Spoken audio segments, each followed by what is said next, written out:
Welcome to the Influencer Collective podcast, encouraging you to create fearlessly in order to propel your influence. Bunny is a rapidly growing travel influencer with over 31,000 followers on Instagram alone. I'm excited to share with you her story of how she decided to become a travel influencer on Instagram and the steps she took to make it happen. You can find her on all social media at Bunny Plays Here. Thanks to at the Cat's Pajamas Co. on Instagram for listening. For a chance to be featured in next week's episode, make sure to subscribe, like this video, and leave a YouTube comment with your Instagram handle. Well, first, if you could just kind of tell everyone kind of what you do on Instagram and online, and what your kind of social media presence is like and what your community is like online. Okay, I am a travel and lifestyle blogger, so I talk about everything from destinations to tips and tricks to products that people could potentially use while doing vacationing or traveling on pretty much any budget. I wanted to do something that would have a massive appeal to a lot of people because within the travel niche, there's a lot of very distinct groups. So there's like international or luxury, or there's local, and a lot of times those things don't cross over. But my content itself has a lot of crossover appeal because I have a lot of personal interests that cross over. So I started off with all the platforms: Instagram, YouTube. I have my personal blog, I have a Facebook. And I started just kind of putting feelers out, showing people different things and kind of seeing what people really were taking hold of and being excited about.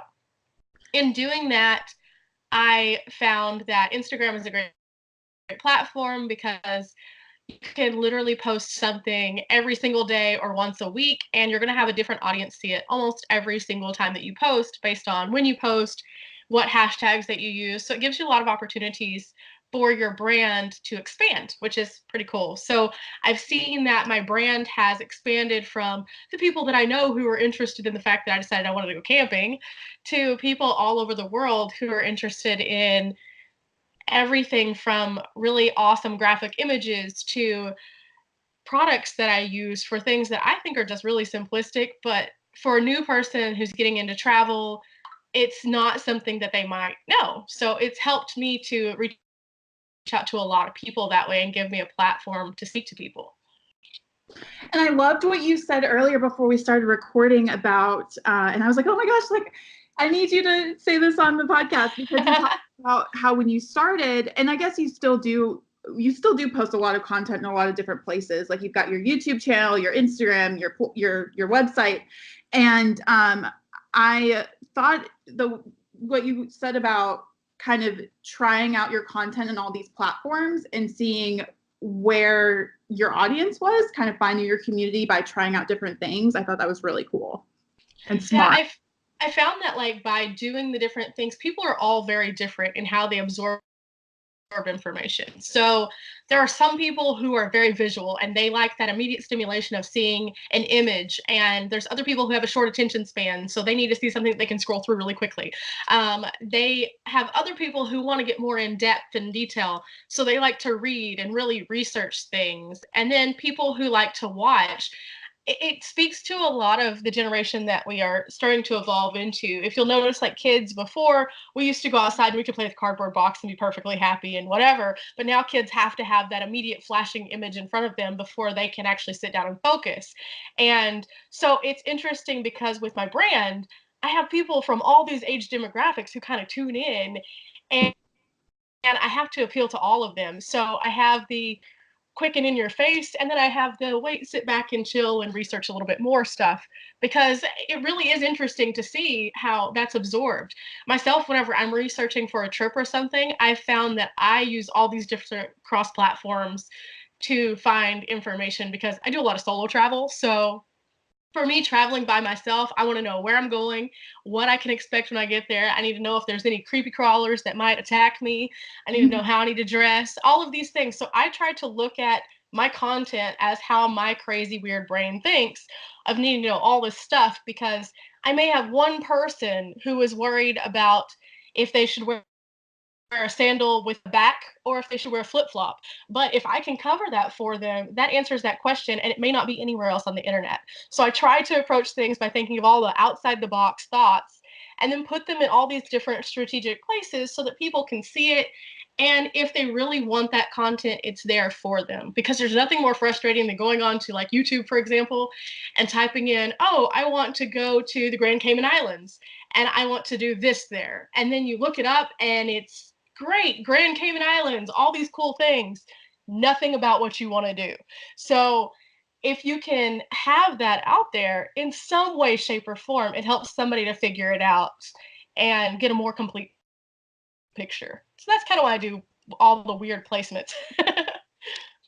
Yeah, so it sounds, just from what you were saying, it kind of sounds like, and from looking at your content, I can see this too. You kind of balance entertainment with education about travel.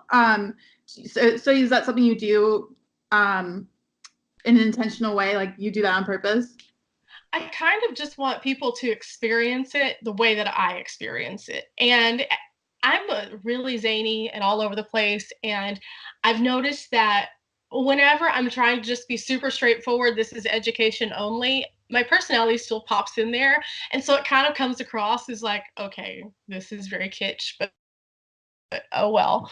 So I just kind of embraced it. I was like, you know what? If somebody is interested in doing something and they're just factually driven, there is that portion of content that's just factual there. But for the rest of the world, it's not about just facts, it's entertainment. And that's just kind of me. And I've tried to tone it back. And you can see on my videos, especially whenever I've tried to be like very monotone and serious, especially in places that I probably should be more serious, and it just doesn't work out for me so well. I just have to be authentic myself, and that's the one thing that I have learned from building my brand is I have to be authentic. There is only one me, and so if I try to do all these extra things that are not me, it's going to come across as not authentic, and my audience is going to see that. And so anybody who's building a brand out there, if you are trying to do something, do you, because that's the best way to connect with your audience. Just saying. Absolutely. No, and it really comes across in your content and the way that you've grown so quickly, because you said you've only been doing this for like 2 years. Yes. So that's pretty cool that you've been able to do that. So, and your audience is very engaged too. Let's see. So when you decided to create content at the very beginning of all of this, why did you decide on travel as your niche? And then what do you think kind of sets you apart and has allowed you to grow so fast? I decided on travel because I have a story like so many of us do. We all work these jobs that we're stuck in, and we kind of felt underappreciated and stuck. We would make enough money so that we could do something cool on the weekend, but there wasn't really that value there that brought a quality of life to a better place.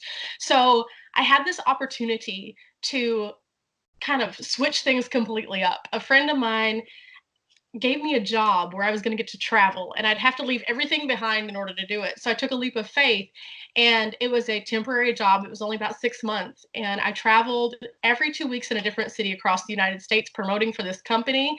And it spoiled me to the amazing things that were out there. So whenever I finished up the job, I came back home and I tried to go back into the typical mold that I was in before, where I wasn't able to take vacations and I made enough money just to live, but not really to do anything really cool.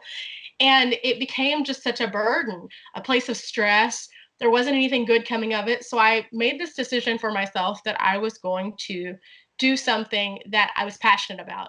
The one thing that I have learned in life is that time is your only resource which you cannot replenish. So, how you spend your time is the most important thing on earth, because I could sit here and buy something super expensive and throw it in the trash tomorrow and then go buy something else. But the time, once I've spent it, I cannot get that back. So I went on this cool trip with my best friend of 17 years. We took a road trip, which lasted 2 weeks. And after I got back, I said, this is what I'm going to do. I had just such an amazing time doing that and communicating, even though it's weird to sit and talk to your hand all day and stuff like that. Like, and there's some growing pains with it because I do a lot of budget style travel. So I find alternatives to ways that people can do things and save money. So that sometimes means I'm camping. That sometimes means I'm not in the most glamorous places. But sometimes the most glamorous places don't give you the best views. So I kind of had to go from it there. In doing that, I decided that my unique voice was going to talk to the people who were kind of in the same situation as me.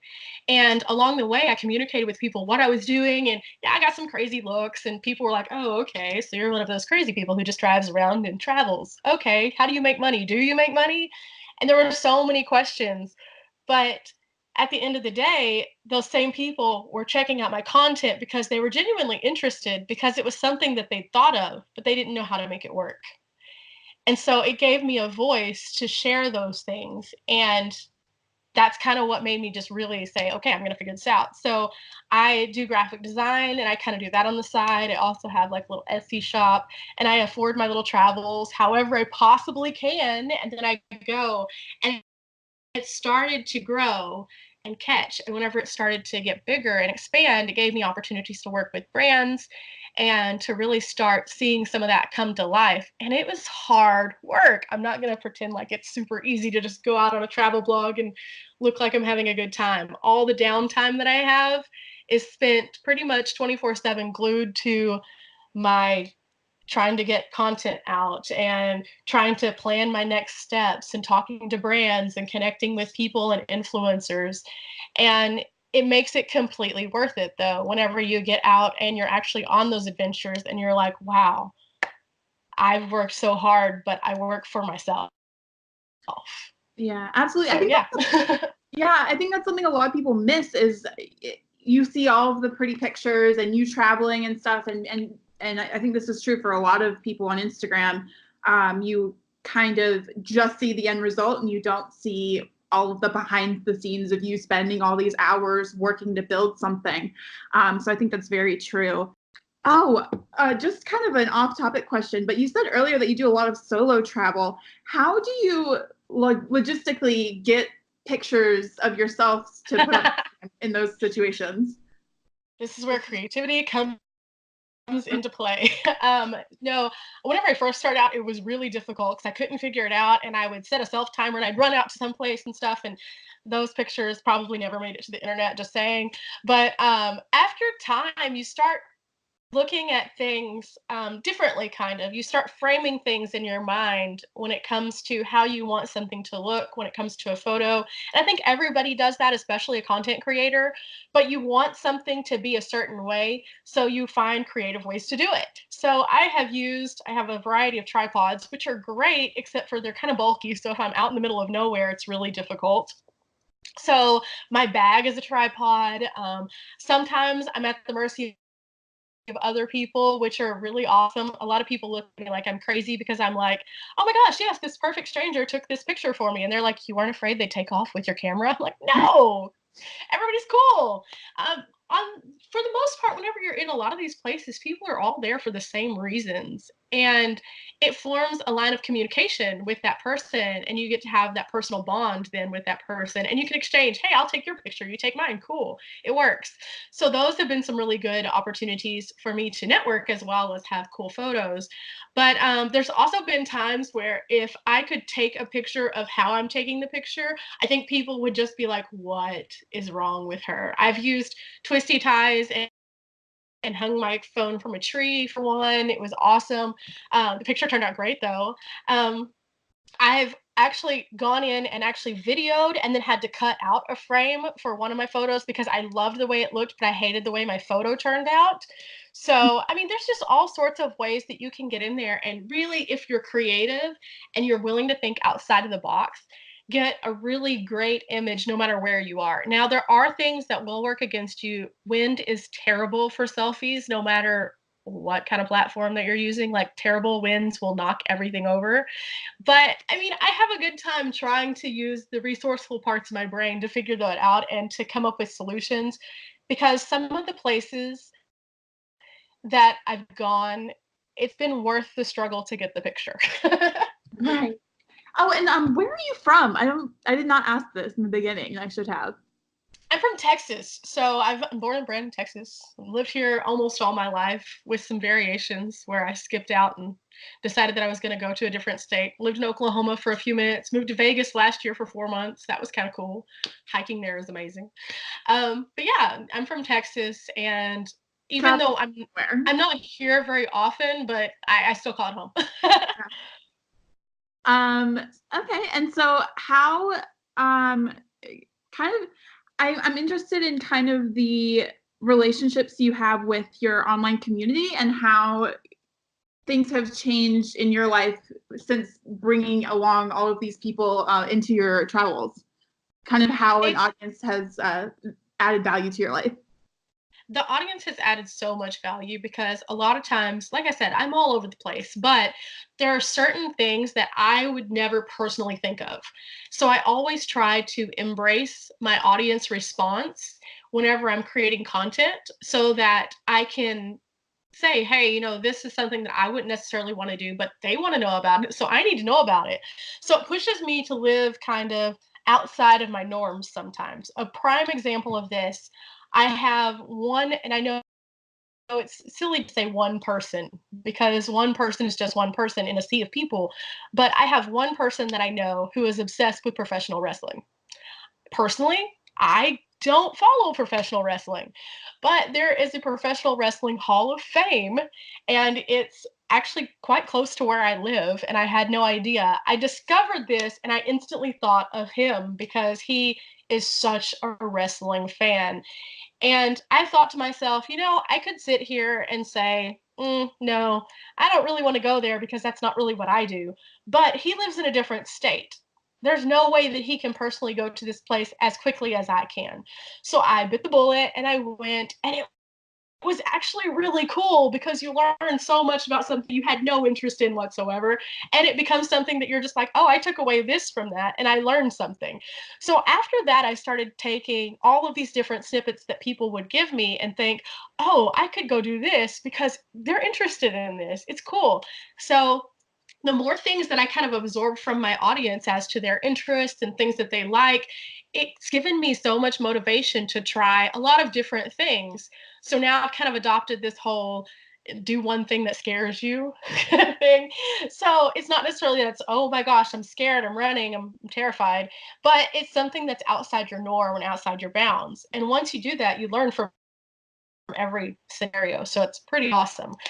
And with my audience itself, I engage with them as much as I possibly can. I always tell people in my videos, my blogs, all of those things, if you have anything that you would like to say about this, let me know. If you have any questions, send them to me. I'm very responsive when it comes to emails. I've had tons of engagement with emails over the past couple of years, which has helped me to highlight everything from the fact that my people would like to know how to start out with something to I'm actually coming out with a series for summer and spring that targets more the female audience that don't like the outdoors as much. So I'm doing like destinations for summer, how to have a staycation, body positive swimsuits even, because it's things that all relate to travel in unique ways. If you're going to a beach, you don't want to go out there and not know how to dress. If you're going to a resort, you need to know which ones are the best ones, things like that. And so I'm being able to work within my audience to find these things that they're genuinely wanting the knowledge of. And in the process, it's growing my knowledge, which I'm so appreciative to. So I try to reciprocate that appreciation back to them with quality content. That's awesome. Yeah, so obviously you really listen to your audience and kind of take into account what they're interested in as well as your travel interests. And I'm curious to know kind of how your content has changed over these past couple of years and how it's evolved. My content has changed so much. Oh my goodness. I went the other day and I was looking. I have recently gone back to one of the locations that I went to when I first started my blog. Oh, wow. I was just so unimpressed with my first video because at the time I had no concept as to storying. I had no idea what people wanted to know. I was using just one of those little templates to edit, and so it just looked bad. And I went back and I was like, okay, I have to reshoot this and do it a little bit differently. So I included a snippet from the old video in the new video just so that people could like fast forward through and be like, oh my gosh, wow, that was crazy looking. But I'm open to change. So I always tell people, hey, I'm growing. This is always going to change. Next year, it's going to look different than this year. But the content itself, I've noticed that I've started working on trying to provide more content overall. Just a lot more stories on Instagram, for example. I didn't really do stories a lot. I mostly did just static posts. I started doing more stories, but I can incorporate more normal life into that. So everything from announcing my brands, for example, the collaborations that I get to do, one of the things I found to add more value to those is not just a static post. Although a company appreciates a static post, they appreciate it more if you're able to show that that isn't just a one-off or a throwaway post, that it's something that you actually enjoy or use, and it adds more value to them because it gets more placements. So one of the things that I started doing was utilizing my story to give that first teaser placement, and then whenever you look at my actual flow, you see that item somewhere later on, or maybe on my blog, or maybe on my YouTube. And just using those placements has been huge for me because it's helped me to grow a lot and form better relationships with brands to collaborate with, which has been awesome. But other than that, I think that I'm focusing more content wise on the quality of my hashtags and all of the algorithmic things that matter, and stuff like that. Because if you look at my first posts, I might have used 5 or 6 hashtags. They might not have been good. I might have not even used a hashtag, which is a huge no-no. I've always used a lot of bold colors, and a lot of people will say you need to have a color story or something like that on your posts.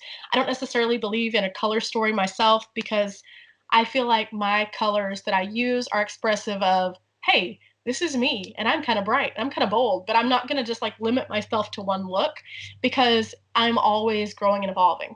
So if you look back though, way back on my timeline to the beginning posts, I have a lot more like images of like, here's the flower, here's the tree, here's the flag. And then I started getting more into the, hey, this is me in some crazy place. And hey, this is me with this awesome view. And I noticed that my audience started responding more to the posts where they see a person and they can envision themselves as that person. And so it really helped me to find that, yeah, it's nice to show the pretty images, but it's also nice to show an image that someone can relate to. So I try to do that, if that's helpful. Yeah, no, I mean, I noticed that just when I looked at your content about, you really put a lot of more of yourself in it for sure, in the more recent stuff. And I think that really does help people to form a connection with you as a person and not just, it's something that sets you apart, obviously. And it's gosh, that sentence did not make sense. I knew where you were going. It's okay.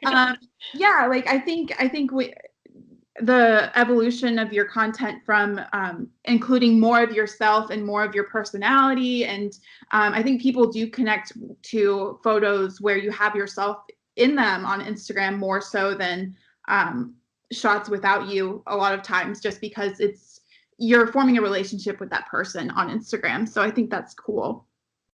I think that one of the things that I've learned also about that is whenever I'm branding like an item or something like that, if it is a standalone without me in it, that calls to attention that post as well, because then it's like, oh, wow, this is a post from her and she's not in it. And it's not that it's conceited or anything like that. It's just that it sets it apart from the others. So people look at it differently. And sometimes it's great. Sometimes it's not. It just kind of depends on how it's presented. So I try to mix the two for aesthetic purposes and then also for placement purposes, because I feel like some things I could post. For example, I posted a post today and I could have posted myself with that and that would have been fine, but I feel like sometimes it's more valuable to the post to be just the post. And so you have to kind of start differentiating which ones it's okay to kind of dabble with and which ones it's better to not. And you learn that as you see your audience response, but also as you see your personal brand grow. Oh yeah, for sure. And I think there's two parts to that, what you just said. I think whenever you're used to seeing something from someone and then you have that pattern break, I think that can really draw attention to something. Like when you're scrolling on your feed and you see something and you're like, whoa, that's not something I'm used to seeing. It's like, oh, that's kind of a pattern break that catches a lot of attention. And then also the audience response thing where you're constantly looking at your content and seeing what your audience is responding to. I think that's definitely a really good advice. Let's see. Oh, what's the one thing that has contributed the most to your success on Instagram? I would definitely say educating myself.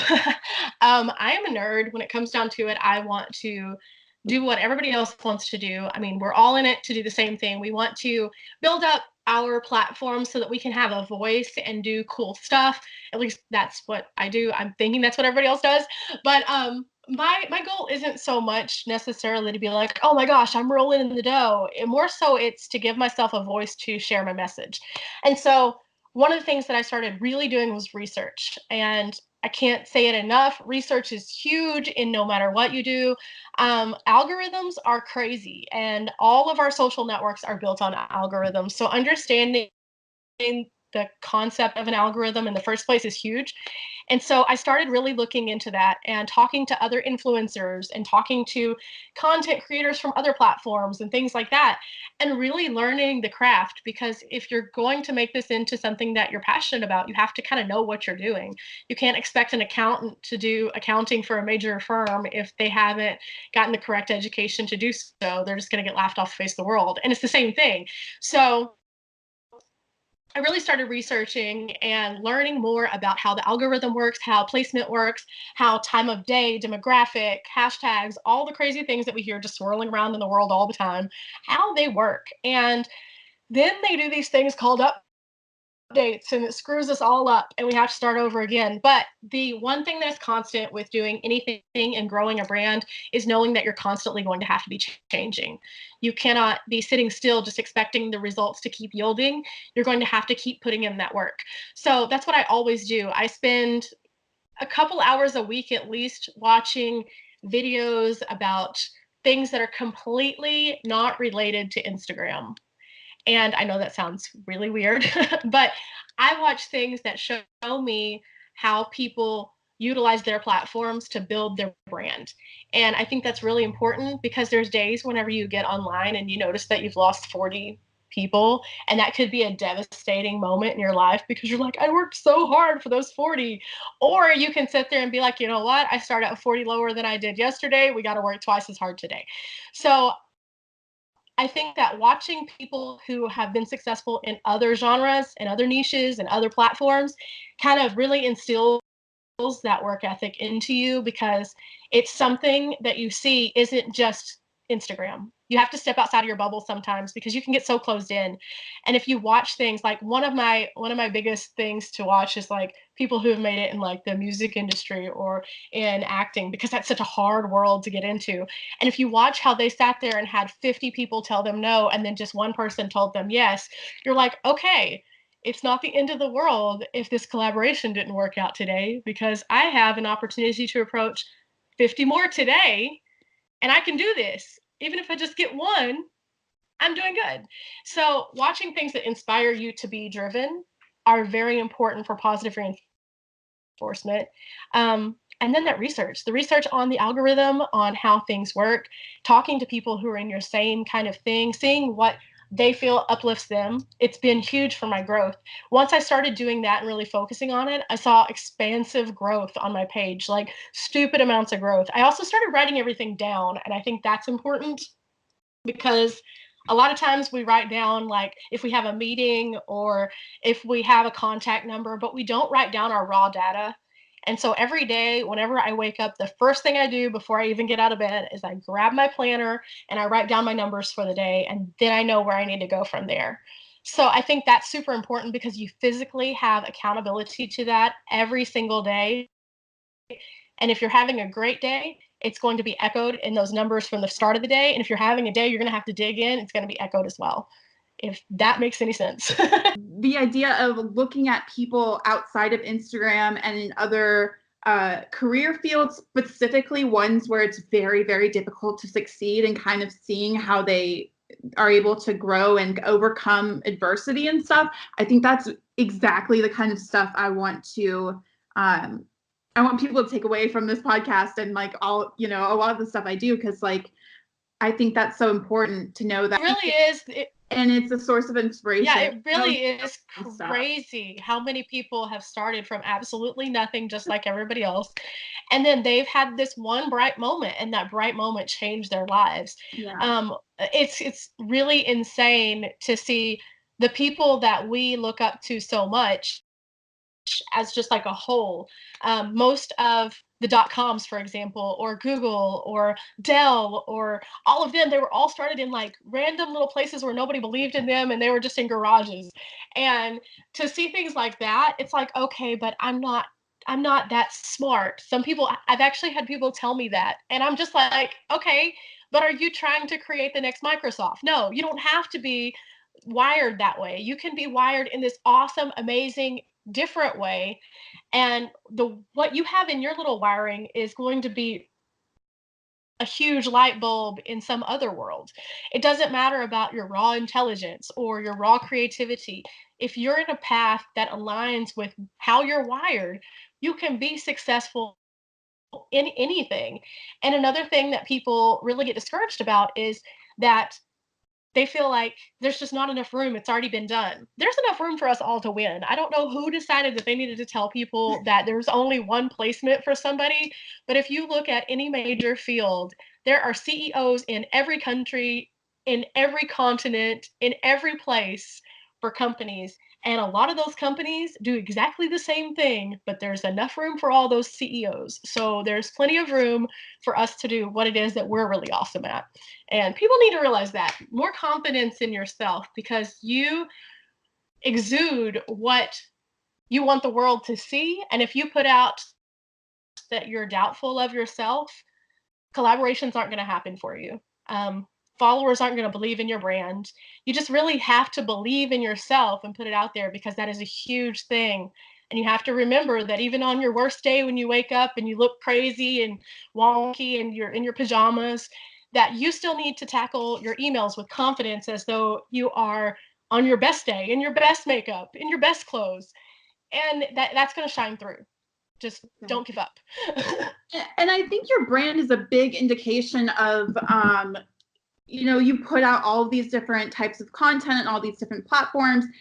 You're incredibly consistent, and you try a lot of different things. And I think that's something that all of us that are trying to grow on Instagram or grow a personal brand, I think that's so, so important to be able to try all these different things and say, you know what, that didn't work out, but I've got 3 other things I'm trying. So I think that's really, really cool.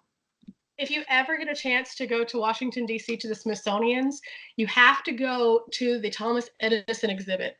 I know this sounds crazy, it's random, it's a one-off, but if you go in there, you can see every single version of the things that didn't work for Edison before he found the one that actually lit up the bulb. And that is crazy, because we all think of it as something, oh, he invented the light bulb. Well, he didn't just do it on the first shot. It took him several tries to get there. And in doing so, each time that he failed, he didn't fail, he learned and he did different. And each time that he learned and did different, he got closer to what actually succeeded. And that is something that we need to take away from every time that something doesn't work, or that our engagement is lower, or we don't like the way that something turned out, or we got a negative response or a negative Nancy in the comments. Instead of taking that to heart, being upset, and really just internalizing it and just blowing up and saying, I give up for today. Take it, learn from it, move forward, and fuel your next fire toward the next iteration of what it is that you're going to do that's going to kick it out of the park. That's awesome. Okay, so I think we covered a lot about personal branding and sort of motivation and stuff and different things, or making, I think I'm going to repeat that sentence. Like, not good at speaking today. But thank you so much for joining us today. I'm really excited to put this out and have everyone hear what you had to say and learn about a little bit more about your personal brand. What are some of your big plans or projects for 2019 or the future? I'd love to know. Whew, we've got a lot going on.